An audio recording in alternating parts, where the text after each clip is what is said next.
All right, so this is going to be the notes for section 10-2, area of a trapezoid, a rhombus, and kites. First, I'm going to start with some basic definitions here. This trapezoid in the middle here, the two sides that are parallel are called the bases. So there's going to be two bases to a trapezoid, and then the two sides that are not parallel are called the legs.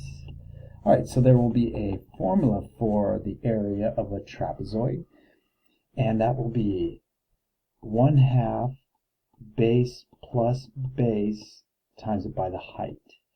You basically add the two bases and divide by 2, which means you figure out the average. Add the two bases, divide by 2, you figure out the average length of the base going left to right, and then multiply it by the height. For a kite and a rhombus, it's very unusual that a kite and a rhombus are going to be compared like this, but the formula is going to revolve around the diagonals. It will be 1/2 diagonal times diagonal. And the reason why this works for a rhombus and a kite is because if you draw the diagonals in this rhombus here, you will notice 90 degrees in the middle. If I drew this kite off here to the side. If I draw the diagonals of this kite, you will have 90 degrees in the middle.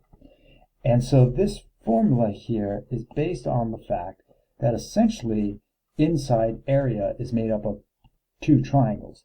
Like this rhombus here is made up of a triangle here, and all triangles are 1/2 base times height.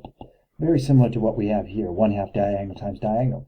The diagonals are representing the bases and the height in both the rhombus and also this kite here. If you look at the heights and the bases of them, they are actually the diagonals. So that's how this formula is derived. 1/2 diagonal times diagonal. Okay, we're going to scooch down to problem number 1. What is the area of this kite? Again, a kite would have 90 degrees in the middle, and you can only do this with a kite or a rhombus. The new formula is 1/2 diagonal times diagonal, all the way across diagonals. So in this particular case, going left to right, that's 3, of course that's 6, times, that's a 1 and a 4, and that of course is 5.